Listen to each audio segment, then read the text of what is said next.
गुस्से से खड़े हो गए सीजेआई। ये वीडियो आपने देखा और इस वीडियो की कहानी समझ लीजिए कि आखिर कपिल सिब्बल दलील दे रहे थे और अचानक से ही क्यों खड़े होकर किस वकील पर फटकार लगाने लगे कि आप चुपचाप खामोश हो जाइए। ऐसा कुछ उन्होंने कहा कि आप चुप ही रहिए और अपनी आवाज नीचे कीजिए।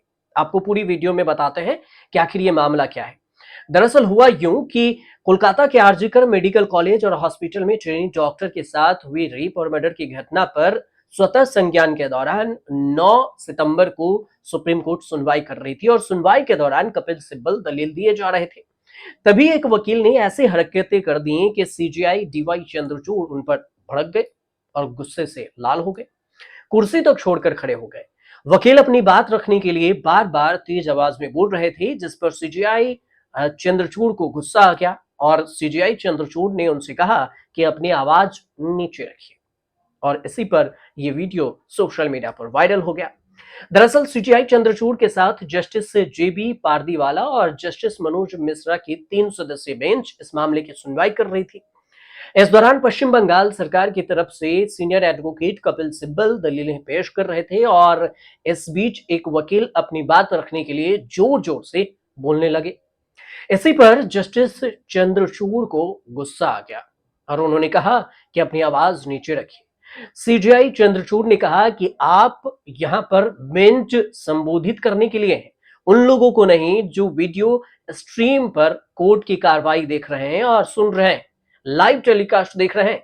ये वीडियो कोर्ट में नेशनल टास्क फोर्स यानी एनटीएफ में बदलाव डेंटल डिपार्टमेंट से हुई डॉक्टर में के शामिल को लेकर हो रही थी। इस पर सीजीआई चंद्रचूड़ ने कहा कि डेंटल एसोसिएशन की तरफ से आप ईमेल भेजिए और पिछले महीने जो सुप्रीम कोर्ट के आदेश के बाद एनटीएफ का गठन किया गया था उसमें 14 सदस्यीय टीम है। 14 सदस्य में से 11 सीनियर डॉक्टर हैं। एनटीएफ का गठन डॉक्टरों की सेफ्टी के लिए किया गया है।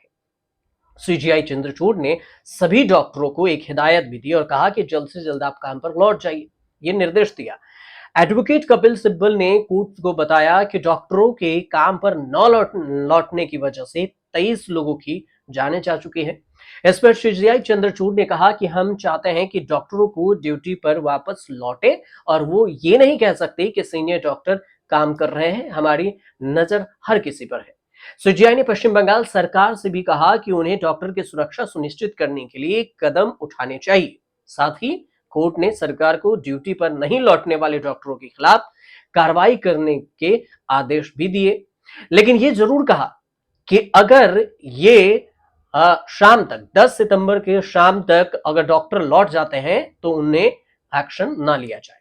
कोर्ट ने इसके साथ ही सीबीआई को 17 सितंबर तक नई स्टेट्स रिपोर्ट सौंपने को भी कहा। सुनवाई भी इसी दौरान होगी। कोलकाता केस की सुनवाई के दौरान सीजीआई चंद्रचूड़ ने दिलचस्प सवाल भी पूछ लिया। उन्होंने कहा कि आरजीकर मेडिकल कॉलेज की पूर्व प्राचार्य जो प्रिंसिपल है संदीप घोष के घर और अस्पताल की दूरी कितनी दूरी पर है। इस पर सिब्बल कहते हैं कि वही कुछ ज्यादा नहीं। सिब्बल चुप रहे, लेकिन सीबीआई के वकील तुषार मेहता ने कहा कि वही करीब 10 से 15 मिनट की दूरी पर है। आपको ये बता दें कि 8 और 9 अगस्त की देर रात बंगाल के आरजीकर अस्पताल में एक महिला डॉक्टर के साथ रेप और मर्डर की घटना घटित हुई थी, जिसमें मुख्य आरोपी संजय रॉय को पुलिस ने गिरफ्तार किया है और इसके बाद ये मामला हाई कोर्ट के आदेश से सीबीआई के पास है। संदीप घोष भी गिरफ्त में है और इस मामले में अब तक ईडी की एंट्री हो चुकी है, पूछताछ भी की जा रही है। मतलब ईडी, सीबीआई और बंगाल पुलिस दोनों कर रही है। बंगाल सरकार, ममता बनर्जी सरकार ने इस पर अपराजिता एक बिल भी सदन में, विधानसभा में पेश किया, जिसमें जल्द से जल्द 1 महीने के अंदर फांसी की सजा का प्रावधान बताया गया है कि अगर ऐसी कोई भी हरकतें हो तो। अब देखना दिलचस्प ये होगा कि आखिर ये जो कोलकाता वाला केस हुआ है उसमें अभी भी विरोध प्रदर्शन हो रहे हैं और डॉक्टरों की मांग है कि हमें न्याय मिले।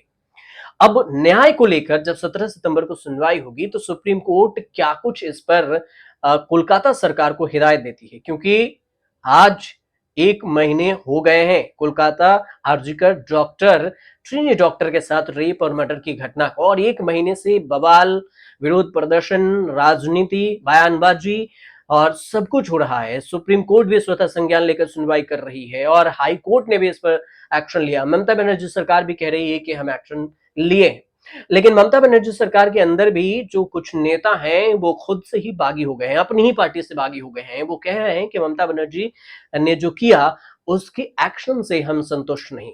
दिलचस्प मामला फंसता जा रहा है, लेकिन सबसे अहम बात तो ये है कि आखिर डॉक्टरों को न्याय सुप्रीम कोर्ट की तरफ से कब मिलेगा, क्योंकि बार बार जो मुख्य आरोपी है संजय राय, पॉलीग्राफ टेस्ट भी हुआ, उससे जो पोस्टमार्टम रिपोर्ट हुए उसमें भी उसके सबूत मिले, लेकिन बार बार संजय राय अपने बयान से पलट जाता है। कभी कहता है कि वो शामिल था इस केस में, कभी कहता है कि वो शामिल नहीं था। तो आखिर कौन कौन है इस केस में शामिल, इन तमाम चीजों पर सुप्रीम कोर्ट 17 सितंबर को फैसला सुना सकती है। आपको ये वीडियो कैसे लगी हमें जरूर बताइएगा, और अगर अच्छी लगी हो तो प्लीज इस चैनल को सब्सक्राइब कर लीजिएगा, ताकि हमें हौसला मिले और हम हर खबर आप तक अपडेट करके पहुंचा सके।